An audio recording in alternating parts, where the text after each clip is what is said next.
Да, точно 10 часа е. Часът на професионалистите и моят час днес за зъболекар. В едно от най-добрите дентални студия съм. Тук при мен сега ще бъде доктор Зафер Сагир. Здравейте, докторе! Здравейте! Много се радвам, че сте мой гост в професионалистите. И аз се радвам, че сте мой гост днеска. Винаги, когато влизам в зъболекарски кабинет, изпитвам малко страх. При всички ли е така? При вас как е? Напълно нормално и аз по принцип имам такъв страх, така че напълно нормално при първа среща с такъв тип професионалист и манипулация, така че човекът трябва да бъде да бъде отпуснат, спокоен. И това вече моята роля е аз да предразполагам пациента от среща да бъде спокоен, по време на цялата манипулация. Много е отговорна тази професия. Вие как решихте, че искате да станете зъболекар? Сега по принцип аз съм израснал в такава среда, от малък, тъй като моите родители, майка ми и баща ми са зъболекари. Нямало избор. Да, и това беше първият стимул, който ме накара да отивам, да се насочвам в тази посока, както се вика. А второто, на първо място, това е хуманна работа, да помагаш на хората и така нататък. И второто, което е най-важно за мен е тази работа е за перфекционисти, където човек трябва да търси най-малките детайли. Зъболекар на първо място е психолог, отколкото е зъболекар. Така ли? Да. А колко време се учи, за да стане зъболекар? Минаваме вече към 6 години обучение. 6 години? Да. И след това трябва да се профилира в една област, дали ортодонтия, дали естетика, дали пародонтология, хирургия, вече човека открива неговите интереси по време на следването, с какво иска да се занимава точно. А вие как разбрахте какво точно искате да учите и колко години учихте точно? Понеже 6 са основните. 6 не ти мърдат. 6 не мърдат. И вече се профилира към естетиката, вече са още 3 години. А кое е най-трудното, когато трябва да учиш за зъбите в човешкия организъм? Вашите трудности по време на обучение? Цялото обучение започва по принцип на сапуни. Те ни обучават на сапуни, анатомията на самите зъби на сапуни. Да знаем как изглежда един зъб, туберкулите, фисурите и така нататък. И в последствие минаваме към восък и от восък към фантом, който е на пластмаса, вече цял човек, правим манипулации, пломби и така нататък. И вече минаваме с восък с реален пациент, лека по лека, под наблюдение, разбира се, на професионалисти. Сега виждам там, докторе, тези макети. Как се ориентирате вие, когато това е буквално като, мога да го взема? Да, разбира се. Това е буквално като в човешката уста, но е по-различно. Как се ориентирате това и това, което е в устата на човек? Това реално е копия на това, което е в устата на човек, тъй като ние го сканираме това чрез скенер се прави и се принтира. Това вече е най-новите методи. Вече е преди време и още продължават хората да ползват отливки. Отливки, да, както се вика, отпечатъци и така нататък, но за по-прецизен и по-качествен отпечатък вече се използват интраорални скенери вече, който прави 3D модел, както ще ви покажа след малко на компютъра, и изкарва най-малките детайли на всеки един зъб. Тук в случая, вие гледате случай на една пациентка, където сме направили полуфасети.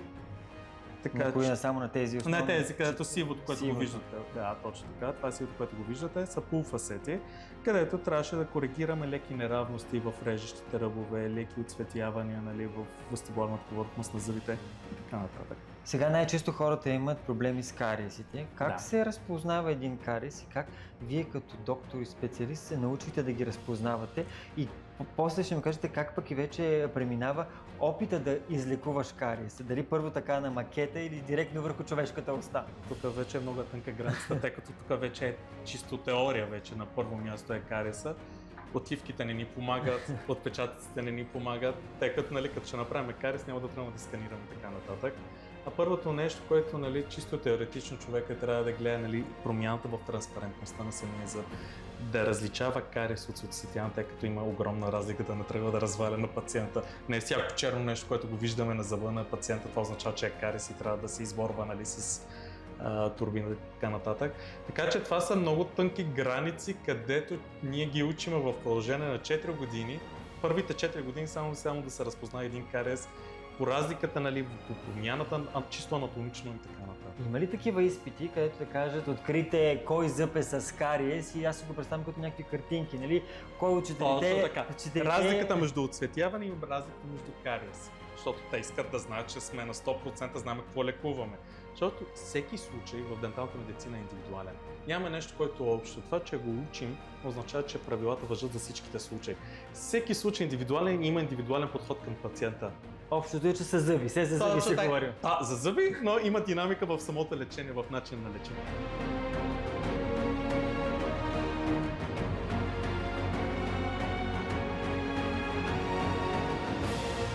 И как започваме, докторе? Винаги започваме с стерилни ръкавици, стерилна маска и стерилни инструменти. Добре, значи слагаме ръкавиците първо. Точно така, на първо място слагаме ръкавиците. Много е важна хигиената, нали така? Хигиената на първо място. Така, слагаме ръкавици на едната ръка и на другата. На другата. Това се прави, предлагам, още преди пациента да е седнал на стола. Точно така, да. Така, слагаме ръкавиците и маската. Така. Каним пациента какво да седне. Каним пациента да седне. Така. И започваме с отварянето на тройката. Това са основните инструменти на всеки един заболекар. Така започва един преглед. Какво представляват тези инструменти? Да, може и така да свалим, за да се чува по-добре, докторе. Огледало, където по принцип, нали, за да мога да гледаме горните зъби, за да мога да гледаме по вътрешната повърхност, нали, на зъбите и така нататък, за да мога да се ориентирам. Тъй като не е удачно човека, нали, да седи по цялото време да гледа...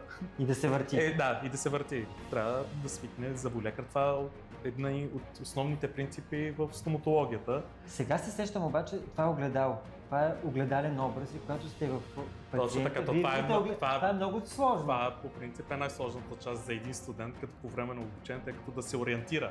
Чисто ориентировачно гледа фисурата, но не може да се ориентира къде точно, тъй като ние гледаме в огледалото и работим чрез огледало. А случва ли се в началото така да застанете над пациента и да не всеки един студент, разбира се, да, всеки един път, нали, студент в началото, нали, се опитва и така нататък, се свиква това нещо, но това с тренинг става.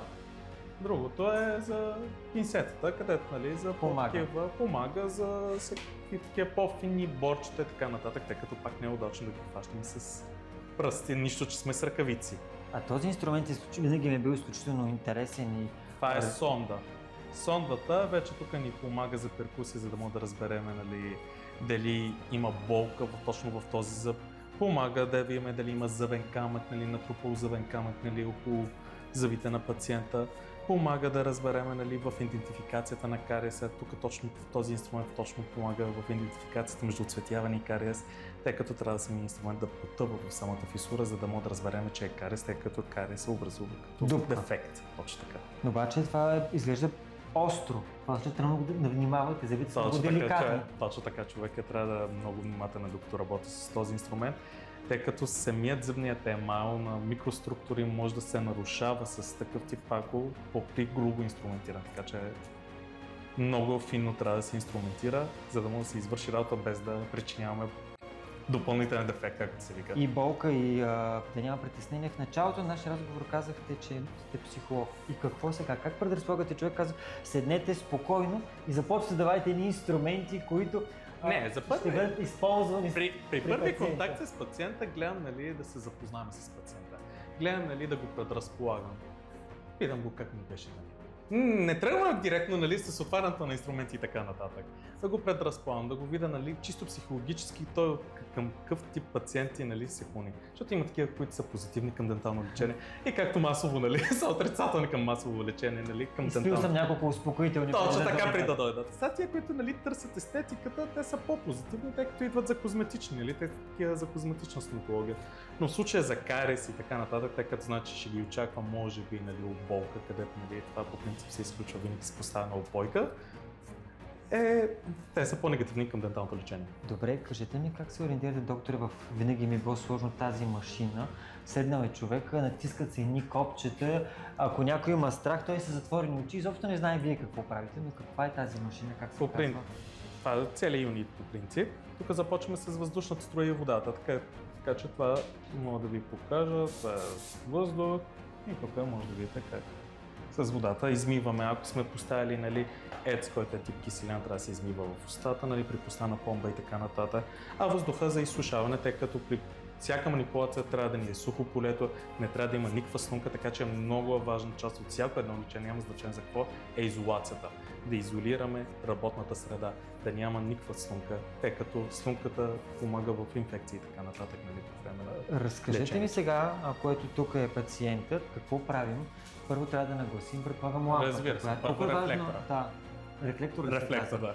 Ето аз бъркам лампа. За мен е лампа. Щом свети, значи е лампа. Да, първо нагласяваме рефлектора спрямо пациента, поставяме и насочваме, нали, светлината към пациента директно. Така, колко важна е светлината наистина във вашата професия? Рефлектора? Много е важно, тъй като, нали, това ни показва цялото поле, за да може да знаем с какво се сблъсквам.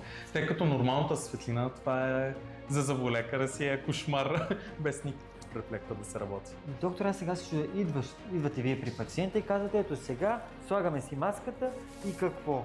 Не е много стресиращо. Един човек върху някой друг, който пък и се притеснява, може би, и трябва да му кажеш спокойно, сега аз тук трябва да направя някаква манипулация, отвори си устата и особено ако си с, как се казваше това? Сонда. С сондата срещу него, не е ли много стряскащо? И затова ви казах, нали, в началото трябва, нали, да предразполагаш пациента с начин, нали, да го разсейваш. Това както при малките деца по принцип и като детската стоматология.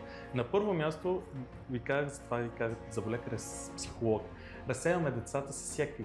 Го разпитваш, нали, за деня, кои са му приятелите в това. Сега при по-възрастните, разбира се, нали, може и за работа, може за всичко, нали. И лека по лека влизаш в диалога, нали, вече към това, че, нали, искам само да направя преглед. Не тръгваш с най-острото, тръгваш с огледало, за да мога да преглеждаш устата с въздуха. И затова се регулира, нали? Точно така се регулира нагоре. Може сега да се движи. Да, нагоре, надолу, напред, назад и всичко. Колко важно е пациентът да бъде в такава поза, която на вас да ви е удобно? Много е важно, тъй като ние не работим по един или два пациента или три пациента на ден. Ние работим масово с много пациенти на ден. И това е изключително важно и изключително от ергономична гледна точка, нали, за тялото, тъй като, нали, след дълъг ден с работа за 10 часа с пациенти, ако не сме в права позиция, ние по цялото време трябва да сме в права позиция, затова ви казах, започнах с това с огледалото. Трябва да свикнеш да работиш с огледало, на огледарен образ, иначе по цялото време ще си изкривиш врата и ще имаш проблем с врата, нали, с... Другото, което си мисля, как се ориентирате, толкова много са уредите, които са, инструментите, които са наредени тук. Вие най-често сте седнали и толкова бързо става всичко, даже не гледате какво това вече е, навик. Да, това си е навик, както, нали, с карането на колата, човек вече в един момент го превръща в един навик. По същият начин с турбината, нали, директно без да знам къде е разположено. С педала се регулира, разбира се, където, нали, силата на това нещо, дали с вода, дали без вода, дали е на сухо. С това, нали, правим това, се вика Airflow, за почистване на петна, след кафе, цигари, зъбен камък, може би. Това за зъбния камък, скалера. Това е обратния наконечник, който го ползвам след като използваме, нали, турбината, тъй като вече турбината е за емайла, а това вече за дентина, за по-долно лежащия слой, нали, от емайла, тъй като там е по-чувствителен и пациентът ще изпитва болка от въздуха и водата, а тук без вода реално. А има ли в практическото обучение, когато сте в университета, такива симулатори или как се случва? Защото ако си говорихме там за макета, и сега няма как някой да каже, аз сега се уча спокойно, но сега ще пробвам сега тук с тази турбина, не знаеш какво ще се случи. Манекени, така да кажа, изкуствени, върху които се учи. Пластмасови кукли, които ние викаме фантом. На фантома вече започва цялото обучение, това вече в трети курс, след като сме придобили леки вече представа, нали, както се вика за стоматология, къде са зъбите, колко зъба има в устата и така нататък. Може да ви разкажа, нали, за първи път, кое ми беше най-трудният момент при поставяне на първа опойка, тъй като, нали, до сега съм свикнал при поставяне, нали, на фантом и така нататък. Пациента, нали, няма усещане на болка, тъй като е пластмасова кукла и така нататък. И при първо поставяне на опойка, чисто теоретически, аз си го знам. Но чисто практически за първ път ще го направя, нали, с пациент. На реален човек. И трябва да я поставям, защото, нали, ще екстрахираме зъб, нали, на пациента тогава. Трябва да поставям опойката и гледам, че още при насочването, нали, на моята ръка към неговата уста, той гледа иглата и той изпитва вече страх. И от самата мисъл, че ще му се екстрахира зъб. И в този момент аз изпитвам също страх и гледам, не знам кой се успокоява, кой аз си трябва да го успокоя. Кой е по-притеснен? Кой е по-притеснен, не мога да ви кажа. И такива ситуации е доста деликатни. Човека трябва да се успокои с себе си и трябва да знае, че да бъде уверен. А имаме ли дентална хигиена, доктор? Ходим ли често на зъболекар да се преглеждаме, за да затворим вратата и темата с профилактиката и после да отидем към естетиката, когато вече хората осъзнато отиват, защото искат да имат по-добра и по-красива услуга. Да. Но преди това е важно да имаме здрави зъби. Нали? Разбира се, на първо място да имаме здрави зъби. Но за съжаление самата здравна култура е доста ниска. Доста ниска, тъй като пациентите в България са на такъв тип менталитет, че ако не ме заболи, няма да отивам. И то не става просто само за зъбите, а като цяло, ако сте забелязали във всичките аспекти на медицина, което е доста голям проблем и усложнява нещата. Защото, нали, ако беше дошъл на профилактичен преглед, който е напълно достатъчно 2 пъти на година на 6 месеца, да се направи почистване на зъбен камък на 6 месеца и да се направи един профилактичен преглед на всичките зъби, щяхме да избегнем появата на кариеси, или ако има кариес, ще да е в много начален стадий, където самото сборване, загубата на зъбните тъкани е доста минимална. Самия стрес, който ще го причини пациента е доста малък, тъй като няма да изпитва нито болка, нито нищо, тъй като е доста повърхностен, няма да има нужда от постоянно опойки и така нататък. И чисто финансово, даже от гледна точка, нали, финансово на пациента, това ще му самото лечение доста по-евтино, по-лесно. Доста неща се спестяват с ходика човека, като ходи на профилактика, нали, по 2 пъти на година. Повечето пациенти, които изпитват страх към зъболекари, е в следствие на травма. Затова детската стоматология е много важен етап от живота на всяко едно дете. Тъй като, нали, психология, пак се връщаме на темата психология, много важно детето е наденостан с травма от дентално лечение. Така че затова, като бъде обучен едно дете от малък, че трябва да ходи на профилактика на 6 месеца, че няма да го боли, защото първите срещи с едно дете в дентален кабинет започва с това, че трябва да го запознаваме с уред, както аз ви запознах по същият начин. Това е какво, но с такива по-различни, как да кажа. Примерно, това е пчеличката, това е... Не трябва да се използват такива думи, които да оплашещи термини, нали, за пациента.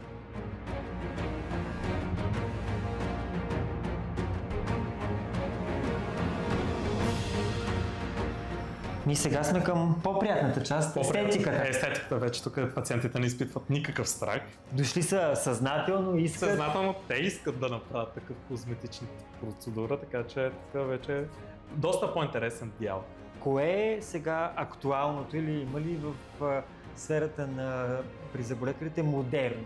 Бондинга ли, фасетите или всички искаме прекрасни зъби, бели, да светят, да са равни като ограда. Да, за съжаление това вече се превърнал като тренд.